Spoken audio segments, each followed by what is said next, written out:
2010 ಅಂದರೆ ನಾನು 10ನೇ ಕ್ಲಾಸ್ ಮುಗಿಸೋವರೆಗೂ ಇದೇ ಮನೆಯಲ್ಲೇ ಹೊಡೆದಿದ್ದಿತ್ತು. ಇದೊಂದು ಒಳ್ಳೆ ನೆನಪು ನೋಡಿ. ಈ ಮನೆ ಎಸ್ ನೋಡಿ, ಇದೇ ನಮ್ದು ಅಡುಗೆ ಮನೆ. ಇದು ಇಲ್ಲೇ ಅಣ್ಣ ನಾನು ಓದ್ತಾ ಇದ್ದಿದ್ದು. ಇವತ್ತು ನೋಡಿದ್ರೆ ಇಷ್ಟೊಂದು ಸಣ್ಣ ಕಾಣಿಸುತ್ತಿದ್ದು. ನೋಡಿ ಜನ ಹೆಂಗೆ ಹೋಯ್ತಾ ಇದ್ದಾರೆ ಅಂತ. ಟ್ರಾನ್ಸ್ಪೋರ್ಟೇಷನ್ ಹಿಂಗೆ ಪಾಪ ಈಗಿಂದ ಅಲ್ಲ, ಅನಾದಿ ಕಾಲದಿಂದನೂ ಇದೇ ಕತೆ. ನಾನು ಹೇಳದ್ನಲ್ಲ ಒಬ್ಬ ನಾಯಕ ಇರ್ತಾನೆ ಅಂತ. ಸೊ ಗಂಟೆ ಕಟ್ಟಿದ್ರೆ ಆ ಸೌಂಡನ್ನು ಹಿಡ್ಕೊಂಡು ಎಲ್ಲ ಹಸುಗಳು ಇದರಿಂದ ಬರುತ್ತೆ. ಎಷ್ಟು ಬುದ್ಧಿಯಾಗಿರುತ್ತೆ ಅಂದರೆ ಅದು ನೋಡ್ಕೊಂಡು ನಮ್ಮನ್ನು ಕೇರೇನು ಅನ್ನಲ್ಲ ಅದು. ಹಂಗೆ ಎಲ್ಲ ಜೊತೆಲಿ ಬರೋದು ನೋಡಿ. ಅದಕ್ಕೆ ಮಾತ್ರ ಗಂಟೆ, ಇನ್ಯಾವುದಕ್ಕೂ ಗಂಟೆ ಇಲ್ಲ ನೋಡಿ. ಇಂಥ ಗೂಳಿಗಳು ನೋಡಿಲಿ, ಇದಕ್ಕೆ ಗಂಟೆ ಕಟ್ಟವ್ರೆ. ಆಲ್ಮೋಸ್ಟ್ ಗೂಳಿಗಳಿಗೆಲ್ಲ ಗಂಟೆ ಕಟ್ಟವ್ರೆ. ಲೋಟ ತೂತ್ ಮಾಡಿ ಅದಕ್ಕೊಂದು ಗಂಟೆ. ಯಾವುದು ತುಂಬ ಆಟ ಆಡ್ತಾವೋ ಅಗ್ರೆಸಿವ್ ಅವಕ್ಕೆ ಮಾತ್ರ ಮೂಗ್ದಾರ. ದಾರಿ ಬಿಡಿ ದಾರಿ ಬಿಡಿ, ಹೊಟ್ಟೋಯ್ತೀನಿ.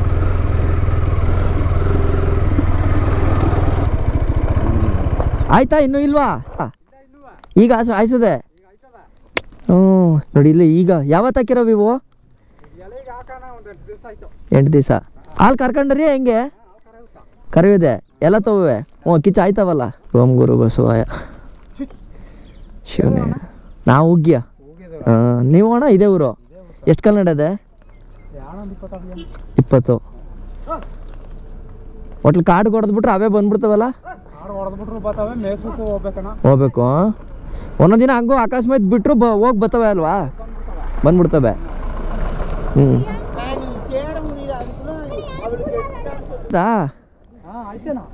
ಸರಿ ಅಣ್ಣ, ನಾನೇನು ಹಬ್ಬ ಮುಗೀತು. ಸರಿ ಅಣ್ಣ, ಬರ್ತೀಮೆ. ಬಾಯ್ ಅಣ್ಣ. ಓಕೆ, ಇಲ್ಲೊಂದು ಬ್ರಿಡ್ಜಾ? ಆ್ಯಕ್ಚುಲಿ ಇಲ್ಲೂ ತುಂಬ ನೀರು ಹೋಯ್ತಿತ್ತು ಅಲ್ವಾ ಪಾಪ. ಎಷ್ಟೋ ವರ್ಷ ಆದಮೇಲೆ ತಪಸ್ ಮಾಡ್ದಂಗೆ ಕೊಟ್ಟವ್ರಲ್ಲ. ಅಲ್ಲ ಅವ್ರಿಗೂ ಬೇಕಾಗತ್ತೆ, ಅವ್ರಿಗೆ ಅಭ್ಯಾಸ ಇದೆ. ಲೇಟ್ ಗೀಟ್ ಮಾಡ್ಬಿಡ್ತೀನೋ ಏನೋ ಗೊತ್ತಿಲ್ಲ.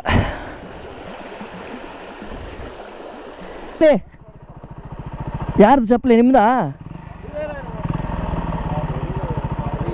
ಅಯ್ಯಯ್ಯ ನೋಡಿ, ಇದೇ ಹಳ್ಳನೇ ನಮ್ಮೂರು ಗಂಟ ಬಂದು ಮತ್ತು ಅಲ್ಲಿಂದ ಪಾಲಾರ್ಗೆ ಹೋಗಿ ಕಾವೇರಿಗೂ ಕನೆಕ್ಟ್ ಆಗುತ್ತೆ. ವಾವ್. ಆ್ಯಕ್ಚುಲಿ ನಿಮ್ಗೆ ಒಳ್ಳೆ ಮಳೆ ಆದರೆ ಇದೆಲ್ಲ ತುಂಬಿ ಅಲ್ಲಿವರೆಗೂ ಇರುತ್ತೆ ನೀರು. ಆದ್ರೂ ಒಂದು ಅಭಿಯಾನ ನಾವು ಹೋಗೋ ಜಾಗದಲ್ಲಿ ಹಾಕೋಣ. ಇಲ್ಲಿ ಐತೆ, ಈ ಕಡೆ ನೀರು ಐತೆ, ಸುಮ್ಮನೆ ಹಾಕು ಬೀಳುತ್ತೆ. ಅಲ್ಲೇ ಐತಲ್ಲ ಪೃಥ್ವಿ ಕೈಯಾದರೆ ಒಂದು ಒಳ್ಳೆ ಕೆಲಸ. ಎಸಿ ಸಾಕಿಲ್ಲ, ಅಲ್ಲಿ ನೀರು ಐತಲ್ಲ, ಒಂಚೂರು ವಸ್ತು ಹಿಡಿದ್ರೆ ಸಾಕು ಬರ್ತದೆ. ಬೆಟ್ಟ, ಬರೀ ಬೆಟ್ಟಗಳನ್ನೇ ತಿರ್ಗಾಡ್ಕೊಂಡು ಬಂದಿರೋ ನಮಗೆ.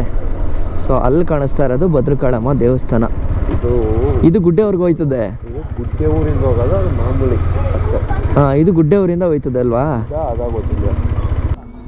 ಮುಚ್ಚೋಯ್ತಾ ದಾರಿ? ಹ್ಞೂ ಸರಿ. ಹಿಂಗೂ ಹೋಗೋದಿತ್ತಲ್ವಾ? ಹಿಂಗಿತ್ತಲ್ವಾ ಕೆಳಗೆ? ಇಲ್ಲ. ಸರಿ ಅಣ್ಣ, ಥ್ಯಾಂಕ್ಸ್ ಅಣ್ಣ. ನಾನು ಅದೇ ಏನೋ ಮಿಸ್ ಹೊಡಿತಾ ಅದಲ್ಲ, ಹೋಗಿದೆ ಅಲ್ವಾ ಇದರಲ್ಲಿ ಅನ್ನೋ ಥರ ಫೀಲ್ ಆಯ್ತಾಯಿತ್ತು ನನಗೆ. ನಾವು ಹೋದ ಸಲ ಬಂದಾಗ ಇಲ್ಲಿ ನೀರು ಹರಿತಾ ಇತ್ತು, ಈಗ ಹರಿತಾ ಇಲ್ಲ ಅಷ್ಟೇ. ಇನ್ನು ಕರೆಕ್ಟಾಗಿ ಇನ್ನೊಂದು 20 ಕಿಲೋಮೀಟ್ರ್, ಇಲ್ಲ ಇನ್ನೊಂದು 12 ಕಿಲೋಮೀಟ್ರು.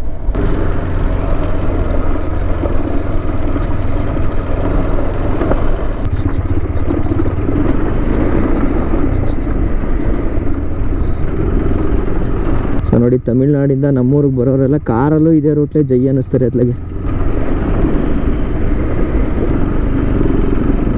ಏನೋ ಗಾಡಿ ವೆಹಿಕಲ್ಗಳು ಆ ಕಡೆ ಈ ಕಡೆ ಮೂವ್ ಆಗ್ತಿರೋದ್ರಿಂದ ಗಜರಾಜರು ಯಾರೂ ಅಷ್ಟು ಇರಲ್ಲ.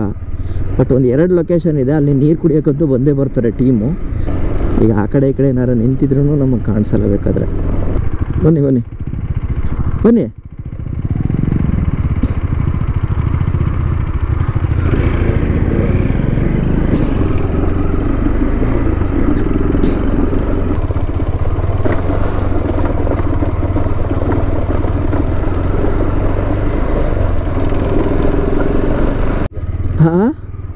ಮೇನ್ ಪಾಯಿಂಟ್ ನೋಡ್ಕೊಂಡೆ ಹೋಗೋಣ ತಡಿ. ಇದೊಂದು ಜಾಗ ಇದೆಯಲ್ಲ, ಇದು ತುಂಬ ಡೇಂಜರಸ್ ಸ್ಪಾಟು. ಅಂದರೆ ಆನೆಗಳು ಇಳಿದು ಇಲ್ಲಿ ನೀರು ಕುಡಿದು ಇಲ್ಲಿ ಹೋಗೋಕ್ಕೆ ಈಸಿಯಾಗಿರ್ತವೆ ಅಂದ್ಬಿಟ್ಟು ಆಲ್ಮೋಸ್ಟ್ ಈ ಜಾಗದಲ್ಲಿ ಸಿಗ್ತವೆ. ಸುಮಾರು ಜನ ಇಲ್ಲಿ ನೋಡಿದ್ದಾರೆ. ಸೊ ಹಂಗಾಗಿ ಇಲ್ಲೊಂದು ಜಾಗ ಹುಷಾರಾಗಿ ನೋಡ್ಕೊಂಡು ಪಾಸ್ ಆಗಬೇಕು. ಯಾಕಂದ್ರೆ ನೋಡಿ ಇಲ್ಲೇ ನೀರು ಸೋರ್ಸ್ ಇದೆಯಾ, ಸೊ ಆ ನೀರು ಕುಡಿಯೋಕ್ಕೆ ಬರೋದು. ನಾವು ಸೌದೆ ತರಕ್ಕೆ ಇಲ್ಲಿಗೆ ಬರ್ತಾ ಇದ್ವಿ. ಆದರೆ ಅಣ್ಣನ ಹತ್ರ ಒಂದು ದೊಡ್ಡ ಪವರ್ ಇದೆ, ಮೋಸ್ಟ್ ಪವರ್ಫುಲ್ ಪವರ್. ಏನು ಹೇಳು? ಅಣ್ಣನೊಳಗಡೆ ಪರಮಾತ್ಮ ಇದ್ದಾರೆ. ಅಣ್ಣ ಹೋಗ್ಬೋದಾ? ಫಾರೆಸ್ಟ್ ಅವರು ಮೊದಲೆಲ್ಲ ತುಂಬ ಫ್ರೀ ಇರ್ತಿತ್ತು, ಈಗೆಲ್ಲ ಸಿಕ್ಕಾಪಟ್ಟೆ ಚೆಕಿಂಗ್ ಎಲ್ಲ ನಡೆದು ಕಳಿಸುತ್ತೆ. ಅಂದರೆ ಬೈಕ್ಗಳಿಗೆ ಬಿಡ್ತಾರೆ, ಅಂದರೆ ಲೋಕಲ್ ಅವ್ರು ಜನ ಓಡಾಡ್ತಾರೆ ಅಂದ್ಬಿಟ್ಟು. ಗೂಡ್ಸು ಲಾರಿಗಳಿಗೆಲ್ಲ ಮೇ ಬಿ 6 ಗಂಟೆ ಮೇಲೆ ಓಪನ್ ಮಾಡಲ್ಲ ಇಲ್ಲಿ. ಆಲ್ಮೋಸ್ಟ್ ಈಗ ಬೆಳಗ್ಗೆ ಇದ್ದ ಒಂದು 155 ಕಿಲೋಮೀಟರ್ ತಿರುಗಿದೀವಿ ನಮ್ಮ ಊರಿನ ಸುತ್ತಮುತ್ತನೇ. ಎಲ್ಲಾದ್ರೂ ಆ ಕಡೆ ಈ ಕಡೆ ಬೆಟ್ಟ ಬಿಟ್ಟು ಇನ್ನೇನು ಕಂಡಿರೋಕ್ಕೆ ಸಾಧ್ಯನೇ ಇಲ್ಲ. ಅಂದರೆ ಅದರ ಅರ್ಥ ಏನು ಅಂದರೆ ನಾವು ಆ ಕಡೆ ಈ ಕಡೆ ಬೆಟ್ಟದ ಸುತ್ತಮುತ್ತದ ಮಗ್ಗಲಲ್ಲಿ ತುಂಬ ಸೇಫ್ ಆಗಿದ್ದೀವಿ ಅಂತ ಅರ್ಥ. ನಮಗೆ ಈ ಕಾಡೇ ರಕ್ಷಕ. ನಮಗೆ ಈ ಕಾಡು ಇರೋದ್ರಿಂದನೇ ನಾವು ಇಷ್ಟೊಂದು ಸೇಫ್ ಫೀಲಲ್ಲಿ ಇರೋದು ಅಂತ ನನಗನ್ಸುತ್ತೆ. ಆರಾಮ? ಇನ್ನೇನು ಸಮಾಚಾರ? ನಾನು ಚೆನ್ನಾಗಿ. ನೀನಾರಿ? ಹಾಂ ಇಲ್ಲ, ಹಿಂಗೆ ಹೋಗಿ ಗೇರ್ ಮಳ ಅದೆಲ್ಲ ಒಂದು ರೌಂಡ್ ಹಾಕೊಂಡು ಕಡಂಬರೆಲ್ಲ ಒಂದು ರೌಂಡ್ ಹಾಕೊಂಡು ಹಿಂಗೆ ಬಂದೆ. ಈಗ ನಾನು ಚೆನ್ನಾಗಿ. ನೀರಿ? ನೀನು ಇನ್ನ ಈಗ ಇಲ್ಲೇ ಇದೆಯಾ? ಊರ್ಲೇ ಇದೆಯಾ? ಆ ಮುತ್ತು ಇದನಾ? ಮುತ್ತರಾಜು ನಮ್ಮ ಮುತ್ತು ಮುತ್ತು ಮುತ್ತು ಮುತ್ತು ಎಲ್ಲಿದ್ದೆ? ಹೋಗಿ ನಾನು ಇಲ್ಲಿ ನಿಮ್ಮನೆ ಹತ್ರ ಇದ್ದೆ, ಜಲಿಪಳ್ಳಿಯ. ಹಾಂ, ಮನೆ ಹತ್ರ ಇದ್ದೆ. ಬಿಡು, ನಾಳೆ ಸಿಗವ.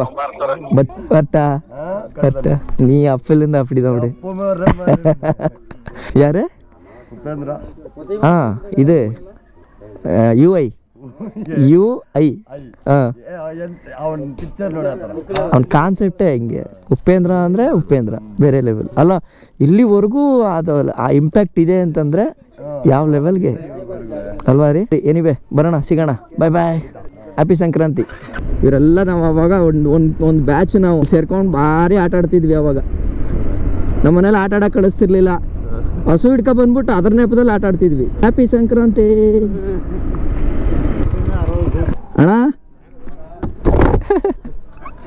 ಕಿರಣ್ ಕುಮಾರ್ ಜೆ ಕಿತ್ತಡಿ ಕಿರಣ್. ಏನು ಸಮಾಚಾರ? ನೆನ್ನೆ ಬಂದೆ. ನೆನ್ನೆ 3 ಗಂಟೆಗೆ ಬಂದೆ ಅಲ್ಲಿ ಇಲ್ಲಿ ಓಡಾಡ್ಕೊಂಡು ದೇವಸ್ಥಾನಕ್ಕೆ ಹೋಗಿದ್ದೆ, ಕಾಶಿಪತಿ. ಇನ್ನೇನು ಸಮಾಚಾರ? ನಾನು ಯಾವ್ದು ವಿಶ್ವ ಮಾಕನಪಳ್ಳಿ ಅಲ್ಲ, ಇವತ್ತು ಚುಜ್ಜುಲ್ ಕೆರೆ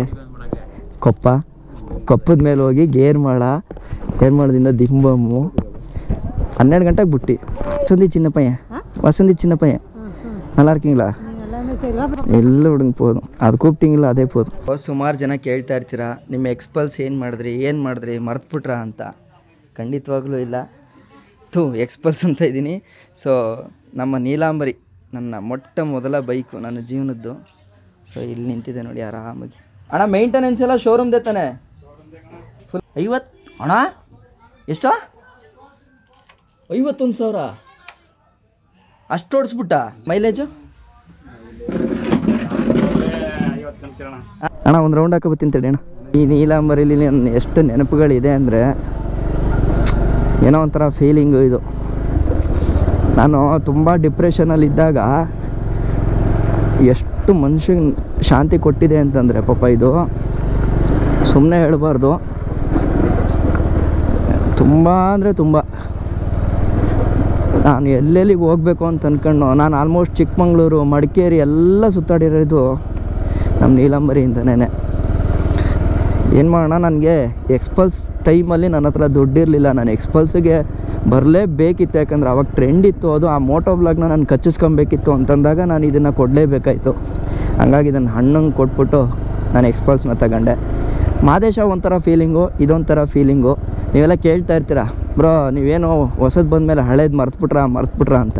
ನಾನು ಪ್ರತಿ ಸಲ ಊರಿಗೆ ಬಂದಾಗೆಲ್ಲ ಇದು ಯಾವಾಗಲಾದ್ರೂ ಖಾಲಿ ಇರುತ್ತಾ ಅಂದರೆ ನನ್ನ ಅಣ್ಣ ಇರ್ತಾನಾ ಇಲ್ವಾ, ಇದ್ರೂ ಒಂದು ರೌಂಡ್ ಓಡಿಸೋಣ ಅಂತ. ಯಾವಾಗ ಬಂದ್ರೂ ಒಂದು ರೌಂಡ್ ಇದನ್ನು ಓಡಿಸೋದಂತೂ ಓಡಿಸ್ತೀನಿ.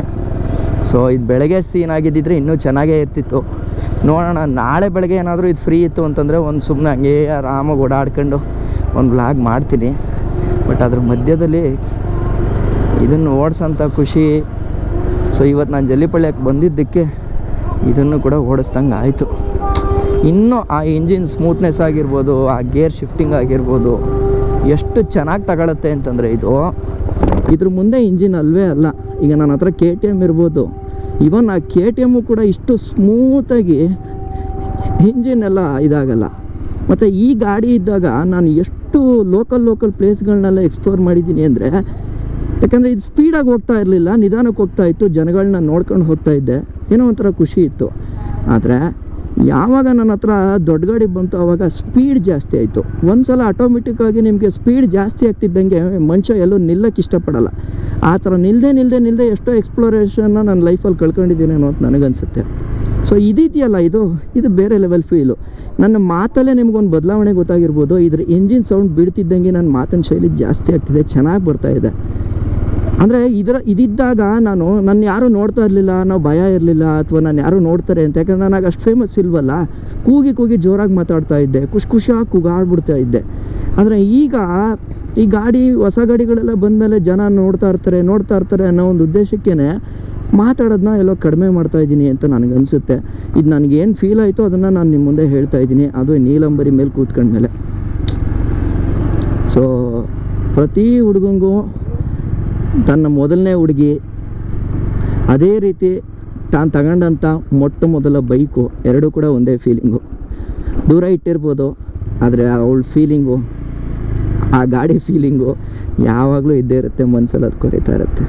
2010 ಅಂದರೆ ನಾನು 10ನೇ ಕ್ಲಾಸ್ ಮುಗಿಸೋವರೆಗೂ ಇದೇ ಮನೆಯಲ್ಲೇ ಉಳಿದಿದ್ದು. ಇದೆಲ್ಲ ಇರಲಿಲ್ಲ ಅವಾಗ, ಜಸ್ಟ್ ಇಷ್ಟು ಮಾತ್ರ ಇತ್ತು. ನೋಡಿ, ಈ ಕಲ್ಗುಚ್ಚ ಒಂದು ನೆನಪು ನಮಗೆ. ಬೋರ್ವೆಲ್ ಅಲ್ಲಿದೆ, ಸೊ ಅಲ್ಲಿಂದ ನೀರು ತಗೊಬಂದು ನಾವು ಇದನ್ನು ತುಂಬಿಸ್ಬೇಕಿತ್ತು. ಇದು ನಮ್ಮ ರೆಗ್ಯುಲರ್ ಕೆಲಸ. ಈ ಕಡೆ ಎಲ್ಲ ಹಿತ್ತಲಿತ್ತು, ಇಲ್ಲಿ ನೆಲ್ಲಿ, ಅದರಲ್ಲೆಲ್ಲ ನಾನು ತೋಟಗಾರಿಕೆಗಳೆಲ್ಲ ಮಾಡ್ತಾ ಇದ್ದೆ. ಅಂದರೆ ಏನು ಸಣ್ಣ ಪುಟ್ಟ ತೋಟಗಾರಿಕೆ, ಆಳು ಮುಳು ಅವೆಲ್ಲ ನಾನು ಮಾಡ್ತಾ ಇದ್ದೆ. ಇದೊಂದು ಒಳ್ಳೆ ನೆನಪು. ನೋಡಿ, ಈ ಮನೆ ನೋಡೋಣ ಒಳಗೆ ಹೋಗ್ಬೋದಾ ಅಂತ. ನಾನು ಚೆನ್ನಾಗಿ ಊಟ ಮಾಡ್ಕೊಂಡಿದ್ದೀನಿ, ಸದ್ಯಕ್ಕೆ ಬೇಡ. ಸದ್ಯಕ್ಕೆ ನನ್ನ ಪಾಡಕ್ಕೆ ನಾನು ಹೆಂಗೋ ಓಡಾಡ್ಕೊಂಡು ನೆಮ್ಮದಿಯಾಗಿದ್ದೀನಿ, ಹಿಂಗೆ ಇದ್ಬಿಡ್ತೀನಿ. ಅದೆಲ್ಲ ಒಣ್ಣಲ್ಲ ಇಪ್ಪೋದಿಕ್ಕೆ, ಅದೆಲ್ಲ ಇಲ್ಲವೇ ಇಲ್ಲ. ಥ್ಯಾಂಕ್ ಯು, ಬಾಯ್. வேணாம் இப்போதைக்கு நான் நிம்மதியாக இருக்கேன். இங்கே இப்படியே இருந்துக்கிறேன். எல்லோரும் ಮದುವೆ. ಎಸ್ ನೋಡಿ, ಇದೇ ನಮ್ದು ಅಡುಗೆ ಮನೆ. ಇದು ನಾನು ಓದ್ತಿದ್ದ ಜಾಗ. ಇದು ಓಹೋ, ಇನ್ನೂ ಅದೇ ಚುಚ್ಚು. ಯಾವುದು ಇದು? ಇದು ಭಾಗ್ಯಜ್ಯೋತಿ ಲೈಟು. ಓಹೋ, ನನ್ನ ಫೇವ್ರೆಟ್ ಪ್ಲೇಸ್ ಇದು. ಈಗ ನೆನ್ಸ್ಕೊಂಡ್ರೆ ಇಲ್ಲಿದ್ವಾ ಅನಿಸ್ತು. ಇಲ್ಲೇ ಅಣ್ಣ ನಾನು ಓದ್ತಾ ಇದ್ದಿದ್ದು. ಇದೊಂದು ಯಾವಾಗಲೂ ದೀಪದ ಕಂಬ. ಆ ಗೋಡೆ ಹೊರಿಕೊಂಡ್ರೆ ನನಗೂ ರವಿಗೂ ಜಗಳ ಆಗೋದು ಈ ಜಾಗಕ್ಕೆ ಓದೋಕ್ಕೋಸ್ಕರ. ಇವತ್ತು ನೋಡಿದ್ರೆ ಇಷ್ಟೊಂದು ಸಣ್ಣ ಕಾಣಿಸುತ್ತಿದ್ದು. ಓಕೆ, ಹಾಂ, ಇದು ಇಲ್ಲಿ ಇದಿತ್ತಾ? ಓಪನ್ ಇತ್ತಾ? ಇದು ಓಪನ್ ಈಗಲೂ ಇದ್ದ? ಸಣ್ಣದೊಂದು, ಕರೆಕ್ಟು, ಹೌದು. ಈಗ ಆ ಕಡೆ ಬ್ಲಾಕ್ ಆಗೈತಾ ಅದು? ಈ ಕಡಾಯಿನೂ ಒಂಥರ ನೆನಪು. ಚಳಿಗಾಲ ಬಂದ್ಬಿಟ್ರೆ ಎಷ್ಟೊತ್ತು ಇಲ್ಲೇ ಬಿದ್ದಿರ್ತಿದ್ದೋ. ಇದೊಂದು ಸಣ್ಣ ಸ್ನಾನದ ಮನೆ. ಸೊ ಆಗ ನೆನಪು. ಅದೇ ಆ ಟೈಮಲ್ಲಿ ಇದು ತುಂಬ ತೀರಾ ದೊಡ್ಡದು ಅನ್ನಿಸ್ತಿತ್ತು. ಈಗ ತುಂಬ ಸಣ್ಣದು. ಹೆಂಗಿದ್ವಿ ಇಲ್ಲಿ ಅಂತ ಫೀಲು. 10ನೇ ಕ್ಲಾಸ್ ಮುಗಿಸೋವರೆಗೂ ಅಂದ್ರೆ 10 ವರ್ಷ. ಹೌದು, ಕಿತ್ತಡಿ Kiran old days lifestyle ಅಂತ. ಇದು ಜಲ್ಲಿಪಳ್ಳಿನೇ. ಎಪಿಸೋಡ್ಸ್ನ ಮುಗಿಸಂಥ ಟೈಮಲ್ಲಿ ಸೊ ನನಗಂತೂ ತುಂಬ ಖುಷಿ ಆಯಿತು. ನಮ್ಮೂರಲ್ಲಿ ಇದ್ದಂಥ ಅಕ್ಕಪಕ್ಕದೆಲ್ಲ ಕಾಡುಗಳನ್ನು ಒಂದೊಂದು ರೌಂಡು ನೋಡ್ಕೊಂಡು ಬಂದೆ. ಜೊತೆಗೆ ನಾನಿದ್ದಂಥ ಹಳೇ ಮನೆಯೂ ಕೂಡ ನೋಡ್ಕೊಂಡು ಬಂದೆ. ಸೊ ಈಗ ನೀವು ನೋಡಿದ್ರಲ್ಲ, ಅದೇ ಮನೆಯಲ್ಲಿ ನಾವು ಟೋಟಲ್ 4 ಜನ, ನಾನು, ನಮ್ಮಣ್ಣ, ನಮ್ಮಪ್ಪ, ನಮ್ಮಮ್ಮ, ಅಷ್ಟು ಜನ ಇದ್ದಿದ್ದು. ಹೆಚ್ಚು ಕಡಿಮೆ ನಾನು 4ನೇ ಕ್ಲಾಸ್ ಇದ್ದಾಗ ಅಲ್ಲಿಗೆ ಹೋಗಿದ್ದು. 4ನೇ ಕ್ಲಾಸಿಂದ 10ನೇ ಕ್ಲಾಸ್ ಮುಗಿಸೋವರೆಗೂ ಅಲ್ಲೇ ಇದ್ದಿದ್ದು. ಅಲ್ಲಿನ ಪರಿಸ್ಥಿತಿ ಹೆಂಗೆ ಅಂತಂದರೆ, ಶುದ್ಧವಾದ ಕನ್ನಡ ಮಾತಾಡೋಂಥ ಒಂದೇ ಒಂದು ಫ್ಯಾಮಿಲಿ ಅಂದರೆ ನಮ್ಮದು. ಮೈಸೂರು ರೀಸನ್ ಕನ್ನಡನ ಮಾತಾಡ್ತಾ ಇದ್ದಿದ್ದು ನಮ್ದು ಒಂದೇ ಫ್ಯಾಮಿಲಿ. ತುಂಬ ರೆಸ್ಪೆಕ್ಟ್ ಇತ್ತು ನಮ್ಗೆ ಆ ಊರಲ್ಲಿ, ಮತ್ತು ನಾವು ಕೂಡ ಅಷ್ಟೇ ರೆಸ್ಪೆಕ್ಟ್ ಆಗಿದ್ವಿ. ಆ್ಯಕ್ಚುಲಿ ಅದು ಮೊದಲೆಲ್ಲ ತಮಿಳ್ನಾಡಲ್ಲ, ಹಂಗಾಗಿ. ಆದರೆ ಅಲ್ಲಿ ಹೆಂಗೆ ಅಂತಂದರೆ, ಈಗ ನೀವು ನೋಡಿರ್ಬೋದು, ನಾವು ಮಾತಾಡಬೇಕಾದ್ರೆ ಕನ್ನಡ ತಮಿಳು ಎರಡೂ ಮಿಕ್ಸ್ ಮಾಡ್ಕೊಂಡೇ ಮಾತಾಡ್ತೀವಿ. ಒಬ್ಬರ ಭಾಷೆ ಮೇಲೆ ಒಬ್ರಿಗೆ ಗೌರವ. ಸೊ ಈಗ ನಾವಾಗಲಿ ಅವರು ಕೊಡೋಂಥ ರೆಸ್ಪೆಕ್ಟು, ಅವರು ನಮ್ಮ ಭಾಷೆ ಕೊಡೋಂಥ ರೆಸ್ಪೆಕ್ಟು ಮ್ಯೂಚುವಲ್ ಆಗಿರುತ್ತೆ. ಎಲ್ಲ ಬಾರ್ಡರ್ಗಳಲ್ಲೂ ಈ ಥರ ನಮ್ಮ ಭಾಷೆಗಳಿಗೆ ಮತ್ತು ನಮ್ಮ ಪಕ್ಕದಲ್ಲಿರ್ತಕ್ಕಂಥವ್ರ ಭಾಷೆಗೂ ನಾವು ಮರ್ಯಾದೆ ಕೊಟ್ಟು ಮುಂದೆ ಹೋಗ್ತು ಅಂತಂದರೆ ಆ ಜಾಗದಲ್ಲಿ ಯಾವುದೇ ರೀತಿ ಕಲಹ ಆಗಲ್ಲ. ಈ ಥರ ಒಗ್ಗಟ್ಟಾಗಿ ಒಂದೇ ಫ್ಯಾಮಿಲಿ ಥರ ಇರ್ಬೋದು ಅಂತ ನನಗನ್ಸುತ್ತೆ. ಜೊತೆಗೆ ಆ ಜಾಗ ಎಲ್ಲ ನೋಡ್ಕೊಂಡು ಬಂದಮೇಲೆ ನನಗೆ ಫೀಲ್ ಏನಾಯಿತು ಅಂತಂದರೆ, ಇಂಥ ಜಾಗದಲ್ಲಿದ್ದು ಯಪ್ಪ ಇಷ್ಟು ಕಷ್ಟಪಟ್ಟು ನಾನು ಬಂದಲ್ಲ ಅನ್ನೋದನ್ನು ಒಂದ್ಸಲ ರೀಕಾಲ್ ಮಾಡ್ಕೊಂಡು ಬಂದಂಗೆ ಆಯಿತು. ಆಯಿತಾ? ಹೇಳ್ತಾ ನನಗೂ ಕೂಡ ಖುಷಿ ಆಯಿತು. ಈ ಎಪಿಸೋಡ್ಸು ಅಂತಂದರೆ ನಾವೇನು ಈಗ ನಮ್ಮೂರ್ದು ಕಡಂಬೂರು ಮತ್ತು ಬನ್ನಾರಿ ಇಲ್ಲಿಗೆಲ್ಲ ಹೋಗಿದ್ದು ನನಗೆ ರೂಟ್ಗಳು ಗೊತ್ತಿರಲಿಲ್ಲ. ಆ ರೂಟ್ಗಳನ್ನ ಎಕ್ಸ್ಪ್ಲೋರ್ ಮಾಡ್ಕೊಂಡು ನಿಮಗೂ ಕೂಡ ಒಂದ್ಸಲ ನಾನು ತಿಳಿಸ್ದಂಗಾಯ್ತು ಅಂತ ಭಾವಿಸ್ತಾ, ಇನ್ನೊಂದ್ಸಲ ಒಂದು ಮಾನ್ಸೂನ್ ಟೈಮಲ್ಲಿ ನಮ್ಮೂರ ಹತ್ರ ಇರೋಂಥ ಒಳ್ಳೊಳ್ಳೆ ಪ್ಲೇಸ್ಗಳನ್ನೆಲ್ಲ ಎಕ್ಸ್ಪ್ಲೋರ್ ಮಾಡಿ ಅದನ್ನು ಕೂಡ ವ್ಲಾಗ್ ಮಾಡ್ತೀನಿ ಅಂತ ಹೇಳ್ತಾ ವಿಡಿಯೋನಲ್ಲಿ ಎಂಡ್ ಮಾಡ್ಕೊಳ್ತಾ, ನಾನು ನಿಮ್ಮ ಕಿತ್ತಡಿ ಕಿರಣ್. ಜೈ ಹಿಂದ್, ಜೈ ಕರ್ನಾಟಕ ಮಾತೆ.